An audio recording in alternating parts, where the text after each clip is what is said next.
Okay, we're gonna start soon, but first, very important. We gotta switch on the ambient lights. You know, this is what made Vindicast famous. Well, no, that's not true. We're not famous.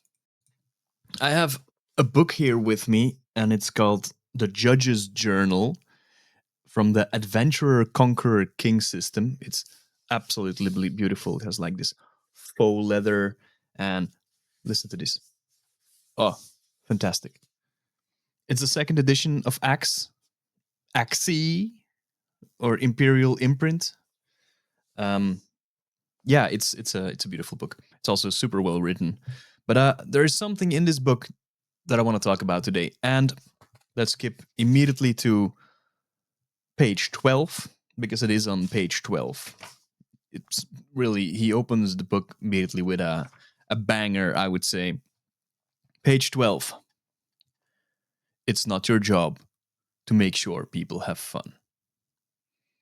End of video. Thank you for listening. Bye bye. I will read to you what this whole "it's not your job to make sure people have fun" is about. Because he's talking to the game master or the judge in this game. The game master, the referee, the dungeon master, all those things. So it's not your job to make sure people have fun. So it's not the game master's job to make sure people have fun. Why is this? Well, according to Axe, it is. If you spend much time reading or watching GM advice online, you'll often be told that a real job of the GM is to make sure people have fun. And here comes the banger. This is terrible advice. As an Axe judge, it's not your job to make sure everyone has fun. The belief that when a player doesn't have fun, it means the GM has failed has caused more GMs more grief and heartburn than any other myth in gaming. You can be an amazing GM, yet a player might not have fun. Because whether or not people have fun is going to depend on factors that are outside your control.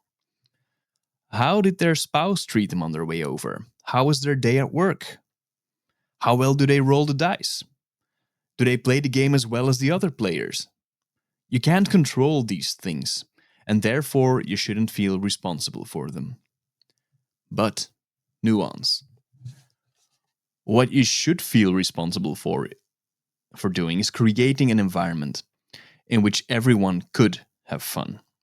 And he emphasizes these words by underlining them, creating an environment in which everyone could have fun. Imagine that you're hosting a party.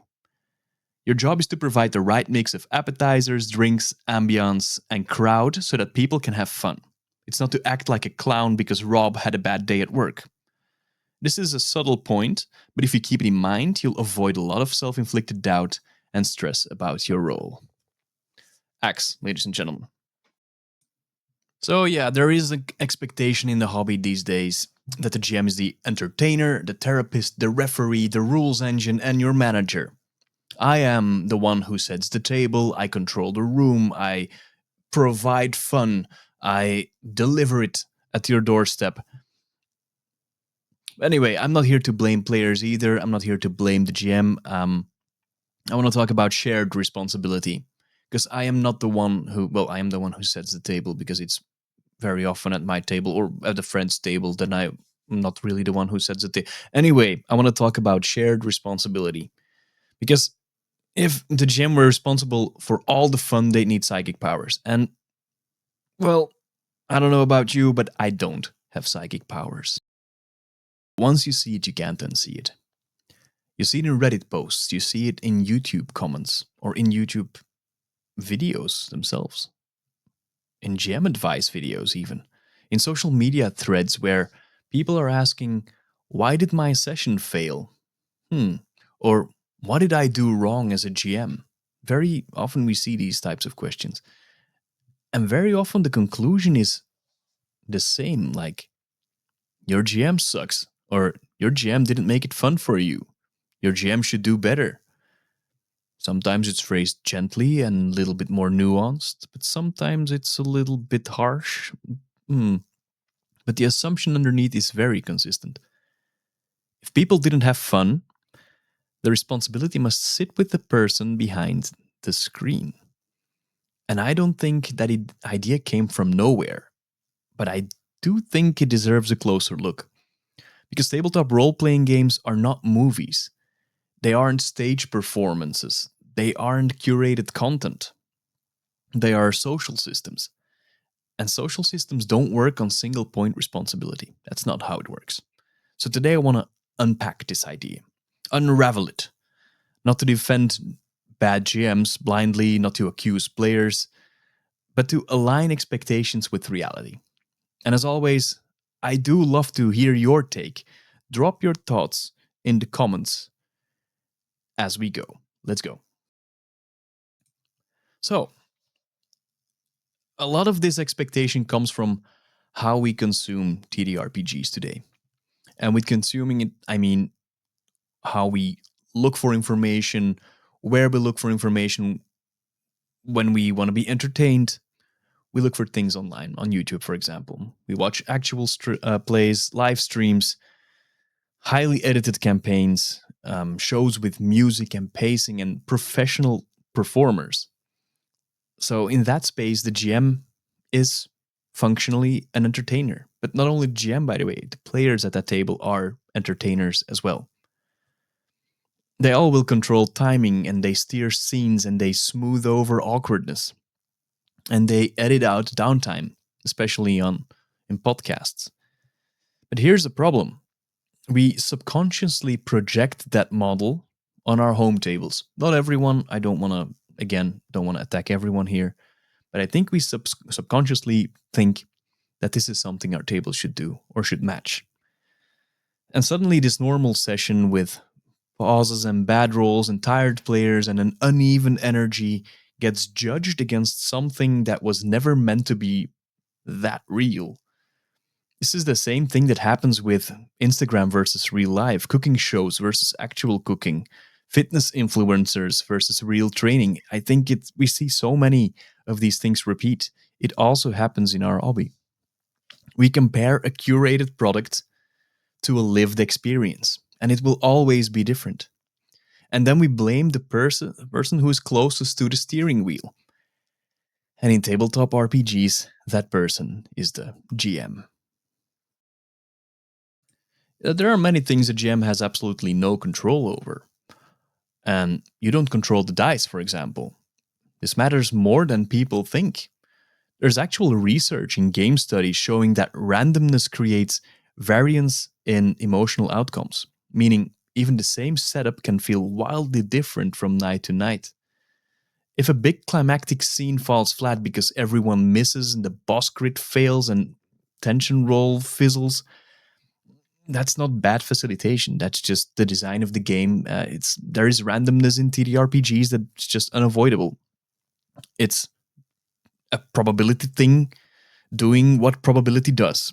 It is just what it is. You also don't control whether someone worked a 10-hour shift that day and is completely petered out, whether someone had an argument before the game and is still carrying a bit of that anger, whether someone didn't sleep well, is burned out, is distracted by life. There are well-known psychological concepts that are called state-dependent engagements.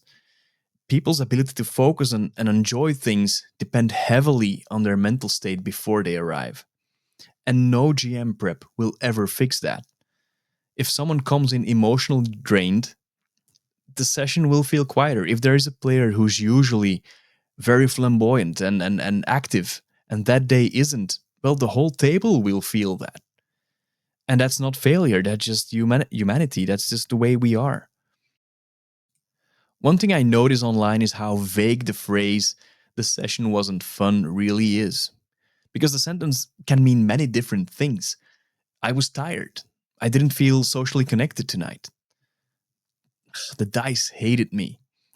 Or I wasn't in the right headspace. The group energy was low. But it all gets translated into the GM did not deliver.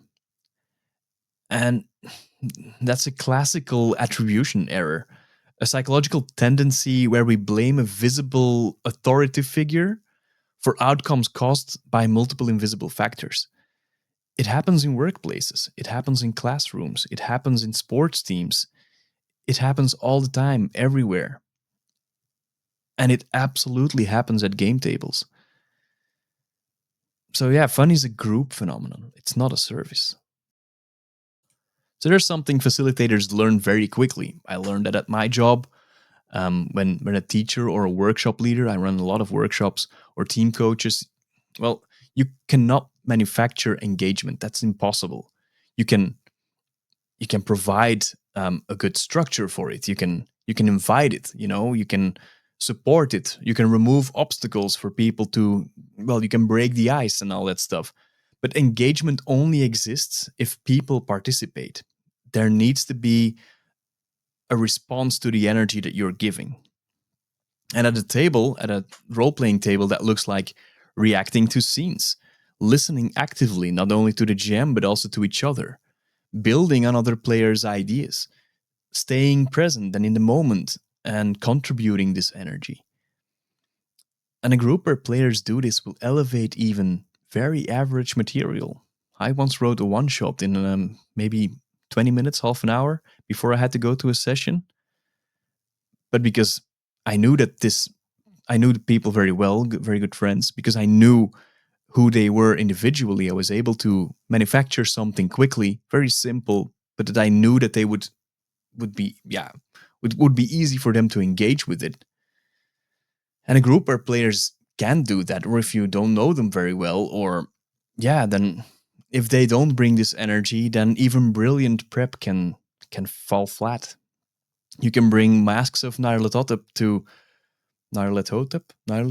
anyway, to it's just seen as one of the best campaigns ever written, and very often at the number one list when you look it up. You can take that masterpiece to a table who's not into Call of Cthulhu, and it will fall completely flat because they don't know how to engage with this system, how to engage as investigators. It will fall flat. And that is not because the GM did a bad job. And it's also not because the players are bad players. Fun is not transmitted from a GM to players like Wi-Fi. It emerges from interaction. And if it's not there, well, you don't have a good game. So I want to grab back to the party analogy that was written in the Axe book, because real world scenarios really reflect this situation. Imagine that you're hosting a dinner party and you've cleaned the place and you cooked some nice food and you invite people you think will get along and everything is set. And now imagine that one guest shows up visibly upset and someone else is a bit more distracted than usual, and someone drinks too much, or someone says something awkward to your girlfriend. And then, well, the mood shifts. So is this the host's fault? Well, no, because social situations are emergent systems. They depend on the people in the room and not just the organizer. Tabletop games are exactly the same. Sometimes the group energy just clicks, and sometimes it doesn't. That's just the way it is. It doesn't mean that someone failed, it means the system behaved like a system. But to be very clear, this is not GMs aren't responsible for anything. No, no, no, no. They absolutely are. A GM provides structure and clarity, just like I had this workshop analogy a bit earlier, and consistent rules and set the tone and boundaries, preparation. Maybe you need to teach a new player at the table a little bit how to play. These are all conditions for fun. A well-prepared session can still feel off. A fair GM can still run into a quiet night. It doesn't matter how experienced you are. But it doesn't invalidate the work you put in it. It just means that the GM isn't the only variable. Because expectations like this can cause burnouts. It's one of the most common triggers among GMs, I think, because it creates a mindset where every low energy session is taken as a personal failure, and every awkward silence is your fault, or every bad roll feels like bad planning, especially if they happen very often. And over time, that turns GMing into labor, emotional labor. And emotional labor without shared responsibility is exhausting. That's why you see so many posts saying, I love the hobby, but I don't want to GM anymore. So, something we didn't really talk about yet. There's a part that's going to sound a little bit controversial at first, but bear with me. Because the longer you think about it, I think the harder it becomes to argue with it. But by all means, throw it in the comments. I think players are potentially more responsible for a fun game than the GM. And here is why. Not always, by the way, and not individually, but collectively. Absolutely. And the reason to me is simple. There's just more of them. And a GM can prepare the world and the situation and bring the rule book, although I think players should also know the rules, and set the tone. But the moment to moment experience of a session, that's shaped by what happens at the table, and it's not, and that is where you as a GM don't have control over, and most of that comes from the players. So let me explain. One disengaged player has more impact than one unprepared GM. You've probably seen this. A GM shows up with solid prep, a clear situation, and energy to run the table, but one player just checked out on their phone, not reacting, giving one-word answers, or not even answering at all, barely contributing. And this is something that the entire table will feel. So now flip it. The GM is a little bit underprepared. Loose notes, improvising more than usual, but the players are engaged, reacting, joking, leaning in. The session still works. It's not theory, it's lived experience, by the way. Player energy multiplies, GM energy doesn't. And also, it's something people rarely say out loud, but the GM controls the fiction, but the players, they control the room. They control whether a scene will feel alive, or whether humor lands or dies, or when tension builds and collapses. It's, well, that's maybe a whole thing. The GM can set it up, but whether it stays there or collapses, that's definitely on the players. Whether a silence is dramatic enough or awkward, whether other players feel supported by the rest of the table. If players are passive, dismissive, or disconnected, no amount of brilliant GMing will save the night. No amount of it. This is again basic group dynamics, not opinion. The players choose how much they invest, and the GM can't force that. A GM cannot make you care. They can offer you hooks, and they can frame your scenes, and they can ask you questions, but whether you care or engage or invest emotionally, that's player choice. That's all into your hands. And when multiple players choose to not invest, that session dies, man. I mean, not because the GM failed at that point, but because the game needs participants and not spectators. And that's just the way it works. And something more concrete, maybe, again, back to the party. So you've done everything right, and there's good people there, fun people, there's great food, and the whole space is just awesome. But then doorbell rings, Gary walks in, shows up drunk, completely shit-faced, and he vomits on Lisa's dress. Party's over. Not because the host failed, because the host just set up the whole thing. They did everything they could to facilitate a good session. But then the responsibility of the host is now shifted to whoever visits. And you can translate that to the table when one player constantly derails the tone, or when you bring unresolved anger, refuse to engage. I know I'm repeating myself, but I really want to make this clear. And it just emphasizes that eventually responsibility is not just on the GM, and perhaps even more weighted towards the players. And now I'm just shoving it away from me, like, you're responsible, not me. No, not at all, but everyone should carry their own responsibilities. So yeah, players just collectively outweigh the GM. And that's the key point I want to make. The GM is just one person, and he's also just a human. 4 players or 5 players are 5 people. I mean, there's 4 or 5 sources of energy, 4 sets of reactions, 4 emotional feedback loops. If those four players are engaged and curious and supportive and they are present, then they will carry the session. They will, more so than the GM. Sometimes you just have to throw a topic over the GM screen and just let the table interact with it for 15 minutes. That's just the way the game works. And if they are not doing that, then the GM will be fighting physics at that point. No one wins against physics. So it's not about pressure, it's about agency. And this isn't saying players should feel guilty. It's saying players have more power than we think, and power to lift scenes, and power to support each other, and power to create fun together. And when players recognize that power, something will shift, and the gem stops feeling like a performer, and the table starts feeling like a collaboration. And sessions will stop being judged as, did the GM do a good job? And start being judged as, hey, did we show up for each other? And that's way more important. So let's move on to the conclusion for today. So, yeah, in many cases, players are more responsible for a fun game than the GM. Not because the GM doesn't matter, not at all. The GM is super important. But because fun doesn't come from preparation alone, it comes from participation.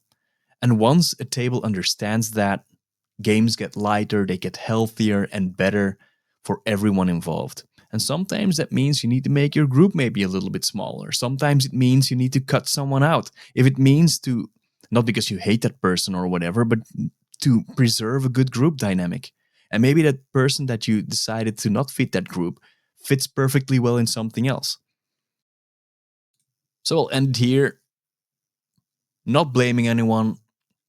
I'm not gonna set the rules for your table, not at all. But maybe I shifted your perspective a little bit to be more open about certain opinions.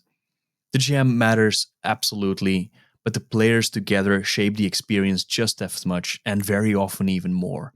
Fun doesn't come from prep alone, it comes from presence, from engagement, from people meeting each other halfway at the table. And when we acknowledge that, something important happens.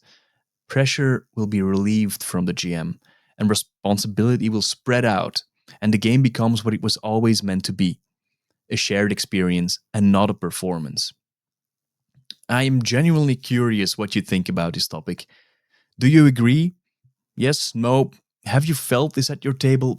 I don't know. Have you seen sessions live live or die purely because of player energy? Let me know in the comments, because that's where these conversations really belong. Thanks for listening. This was Vindicast, and see you next time.